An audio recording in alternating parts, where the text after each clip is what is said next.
Buenos nachos, amigos, and welcome to another fine episode of Record Breakers. I am Petey Rave, your man with no plan. Here with me is my quorum of yahoos, my team, my compatriots.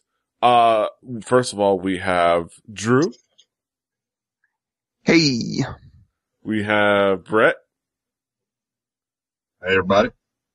And we have Patrick. Sup, fools. We are gathered once again to talk about music together as a team to discuss, to fool around and goof around. And I am the provider of this week's music.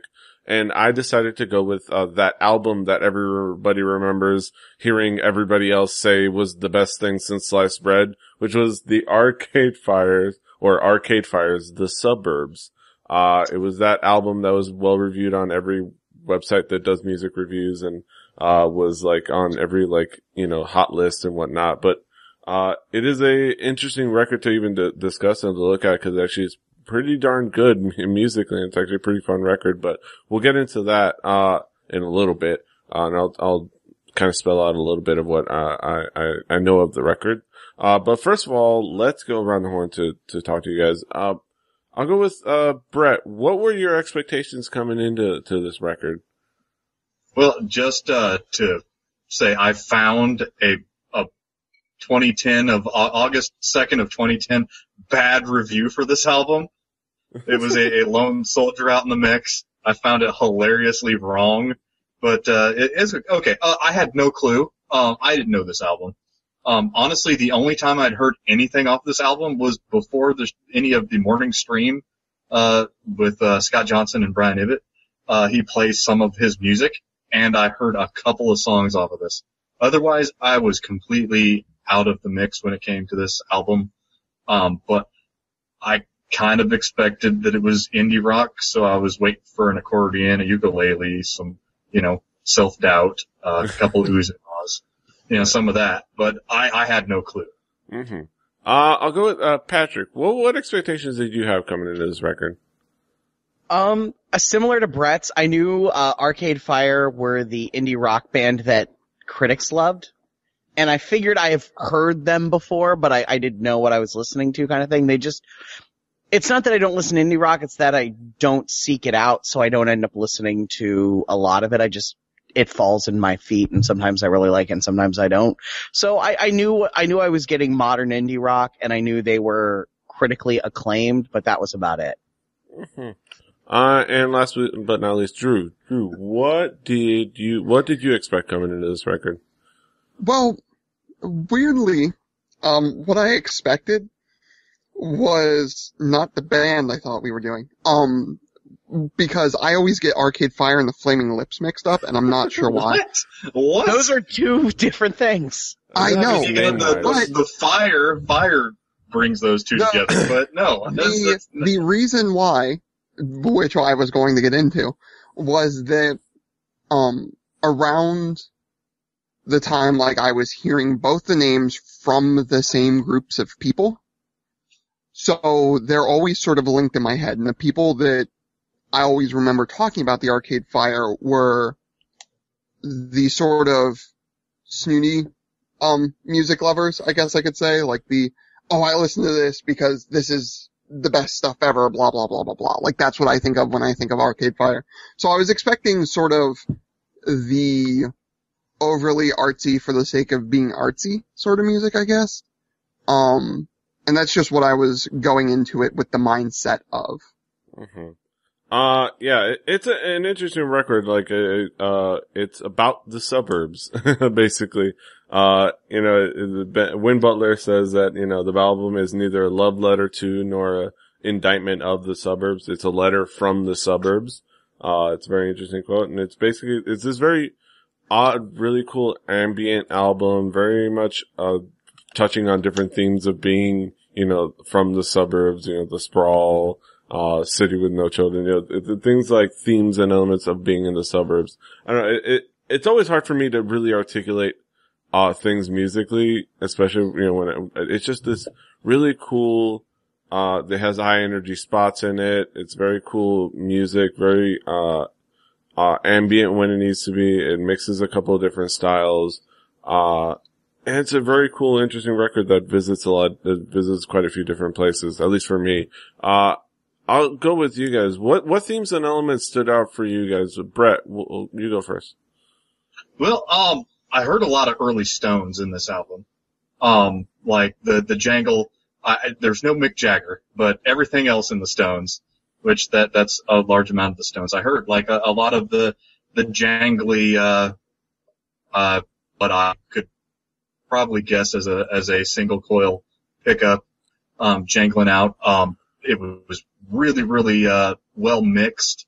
Had a lot of fun progressions, a little bit of, out there progressions, and time signatures. Otherwise, I looked at pictures of these guys. One of the themes, they are Canadian as you can get. Like, I don't want to, alienate the large percentage of our listenership that is a Canadian, that one guy. But like, look at a picture of these guys. They look like Canada. Like but yeah, like it was really tight. There's a reason why it won that one award. But it was mixed really well, and it didn't have as much cheap indie stuff thrown in. Yeah, it sounded like it was mixed and recorded through a vat of honey, but that's kind of the way that it works in indie rock. But yeah. Yeah, it's a lot of interesting themes and elements there. Patrick, you can enlighten us. What themes and elements stood out for you? So this is sort of a thing I'm gonna say, but I only half mean it. If Neil Young started an indie rock band in 2005, they would sound a lot like Arcade Fire. And I think that's just a comment on the vocals are very Neil Young, and the guitars occasionally delve into that world. I think Brett's right that there's a little more jangle than Neil Young always did, but I heard a lot of Neil Young in here, and not in a bad way. I mean, I enjoy myself some Neil Young. It's a very dense album musically. There's at any given time, 7, 8, 9, 10, 30 instruments going on at the same time. I sometimes really like that if you build to it, and sometimes I really don't. It's a stylistic choice that I'm not 100% on board with all the time. Sometimes I really like being able to pick out an instrument part. And sometimes on this, it was just a wall of whatever the instruments were. You'd hear, like Brett said, accordions. I definitely heard some strings mixed in there. And it's, that I think sonically it's very dense a lot of the time. There's a lot going on at any given moment. Mm-hmm. Yeah, that Neil Young thing. When Butler even said that he describes the album as a mix of Depeche Mode and Neil Young, which is an interesting way to put it. And if you tell me Depeche Mode and Neil Young at the same time, I'm in, because I love those things.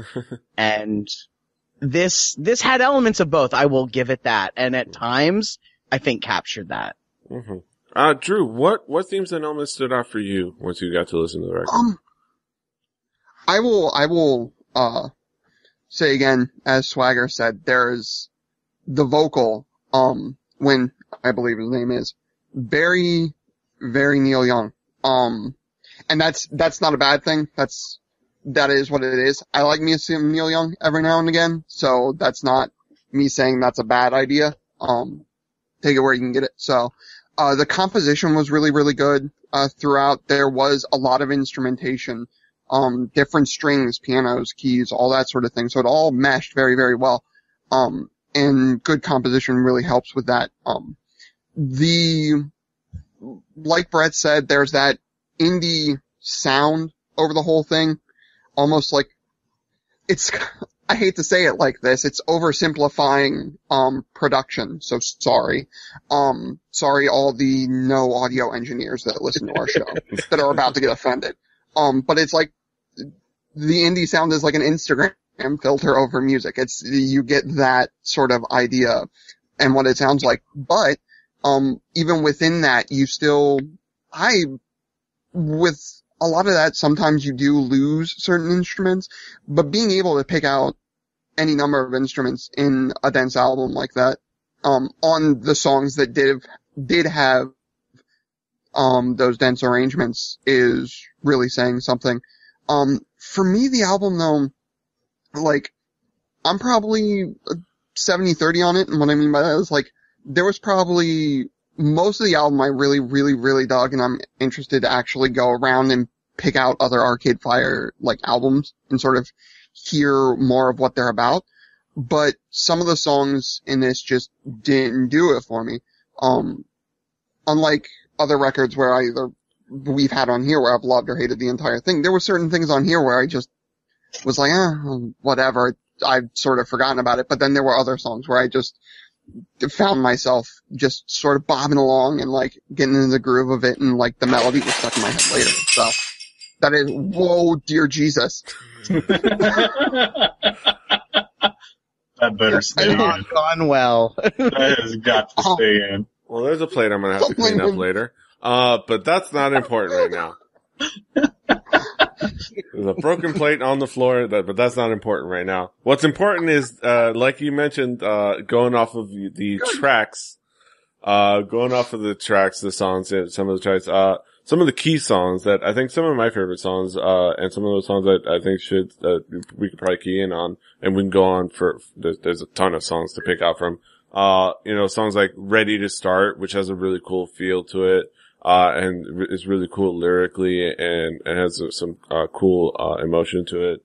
Song like Month of May, which has this very, very fast-paced energy, and it has very cool, flow to it and pace to it, and energy to it.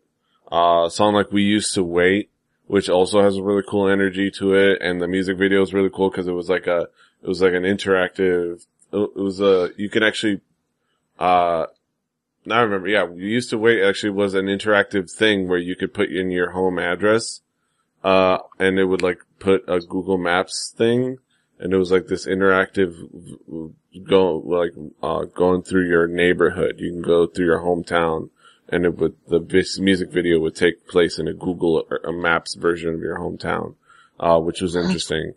So, and other tracks like Modern Man, which is just a cool, interesting lyrically and musically.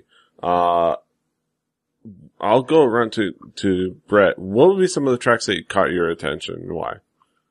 Well, Modern Man, honestly, if you're a musician at all and you listen to that track, you're like, what the hell time signature are they in?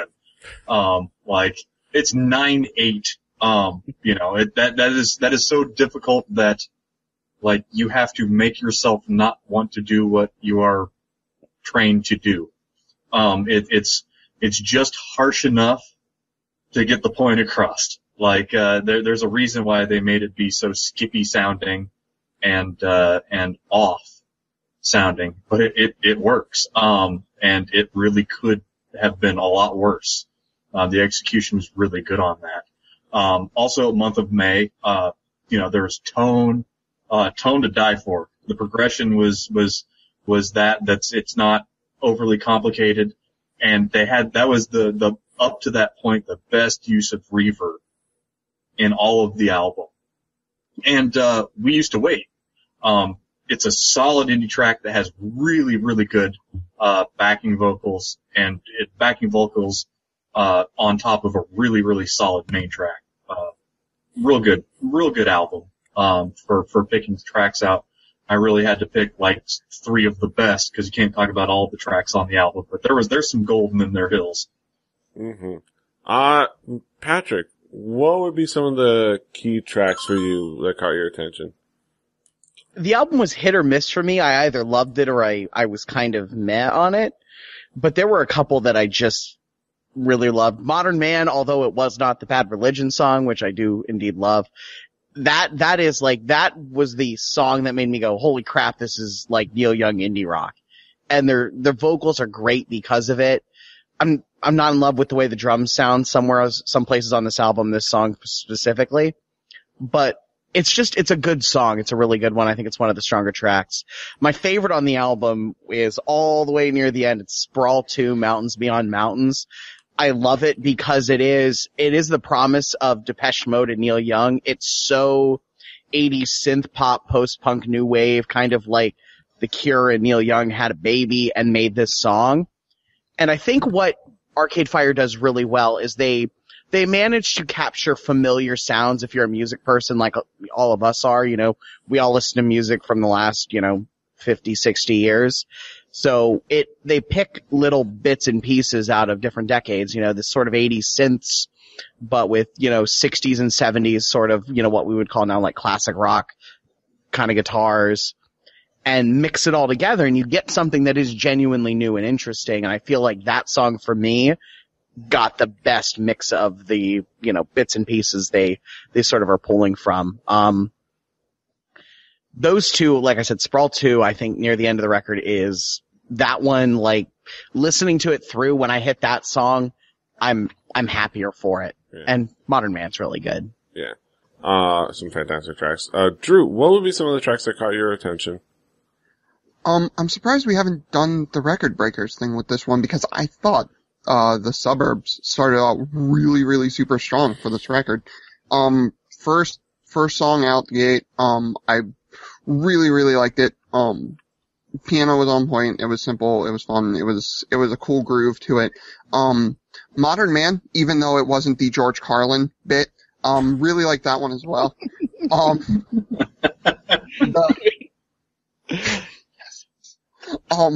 The sort of, like Brett said, weird composition kind of got you into it. The singing style that he chooses to use, the more, subdued, sort of vocal bit, kind of fit the lyrics really well, I thought. Really cool choice by him.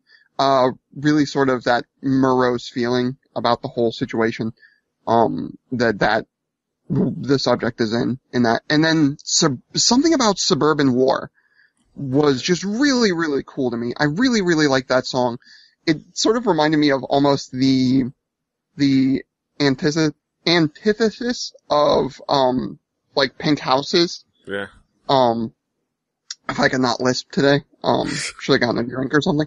But like, it's sort of like, it's that sort of sad, haunting, like, angsty sort of feeling that you sort of expect out of, this, era of indie music, and it's just sort of that idea. And like I said, if Pink Houses was one end, this is the other. And I don't know, there's something about that was sort of charming to me. Nice. Yeah, that's for sure. Yeah, some fantastic tracks. And we can go back around the horn to kind of give you some conclusive thoughts. Brett, what would be your thoughts on the album overall? If you haven't heard this album, go listen to it. It's an album of an era, of a genre that sort of waxes and wanes through the decades. But this was the peak of it in the public eye. There's a reason why this won a Grammy. There's a reason why this band is known, as being a really, well put together band. Yeah, it uses some tricks that have been done countless times. It's not as musically deep as it is, compositionally deep. As a product, it is more than the sum of its parts. But you need to go out and listen to this album, whether or not you're into this. Like, I honestly was listening to this and being like, we've got this friend, Dallas Fort Worth area, who's been on the show, who I'm sure has never heard any of this. Yeah. Mr. Squiggles will find something to like inside of this album. Mm-hmm. And if he can like something out of this, you can. Yeah. Yeah, cause he's our substitute curmudgeon. Make him sound really close-minded, and I really don't get that from Squiggles, but alright, that's fine. He didn't like Soundgarden. So, I mean, he buttered that bread and ate it. So, like, I gotta call him out. Can we have a chat, Squiggles? Wasn't that bad? He couldn't get through it, apparently. Yeah, he didn't even, get all the way through it, so. But I just derailed this podcast. But anyway. Carry on. I'll go back to, Drew, what would be your thoughts on the album overall? Well, first my thoughts are we should have Squiggles on and do a monomarth. But the album that we're actually doing, somebody has heard of monomarth before and knows why that would be funny. The Suburbs, though.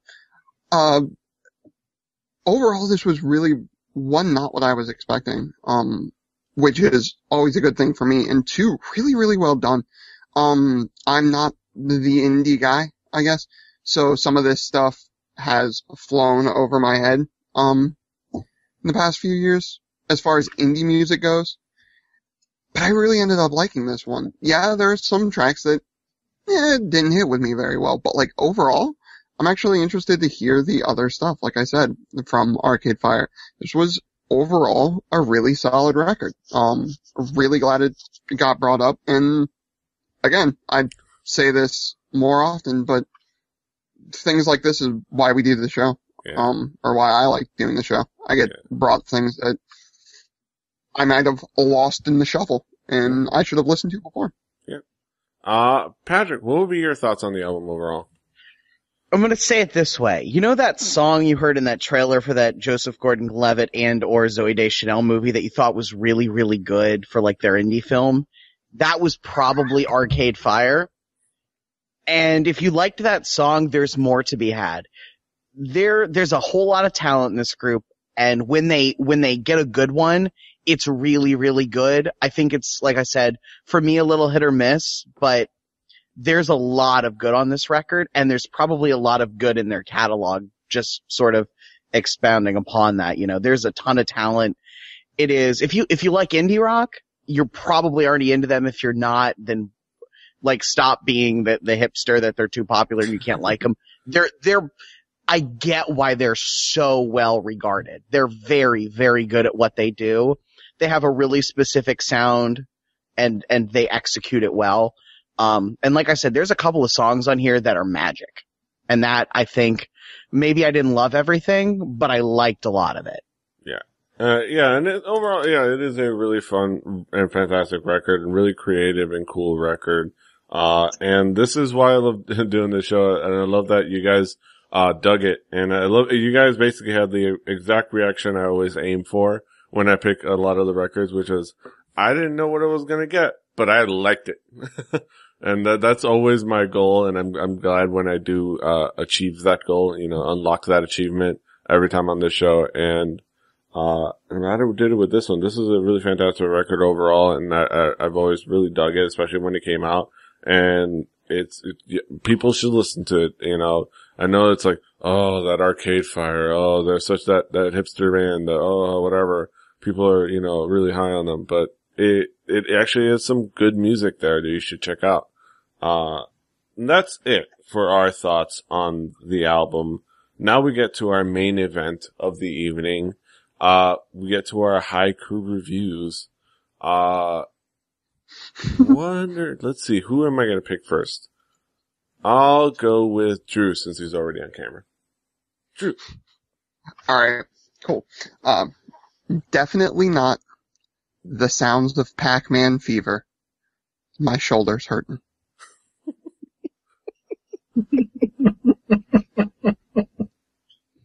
Alright, Brett, what is your haiku?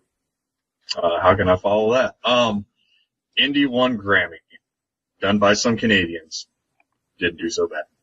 Mm-hmm. And Patrick, what is your haiku? An indie rock band that sounds a bit like Neil Young. I see the appeal. Mm-hmm. And of course, my haiku, ambient indie, a message from the suburbs. It really was good. And that is it for another fine episode of Record Breakers. If you want to play along at home, you can find this on our Spotify playlist and any other. If you want us to curate another playlist and another service, just let us know. But you should be able to find it on there. On there as well will be our next album, which is going to be provided by Patrick. Pat, what is in store for us next week? So, like I said, I listened to sporadic indie rock, and I'm continuing that and bringing you guys Parachute Musical's final album, Kill It, Cut It Down. Mm-hmm. And we look forward to discussing that. But that is then, and this is now. And you can find us all over the internet. I would say once again, Patrick is at The Swagger. Brett is at Hibbity Bibbard, HIBBITYBIBBARD. Drew is at X. I'm at PD Rave. The show's at 4 Record Breakers. That's the number 4 Record Breakers. RecordBreakersPodcast.com. Podcast@gmail.com. Check us out on iTunes, on Stitcher. follow us, subscribe, share, like us, give us some reviews. And that's it. Until next time, hasta los huevos. Hello!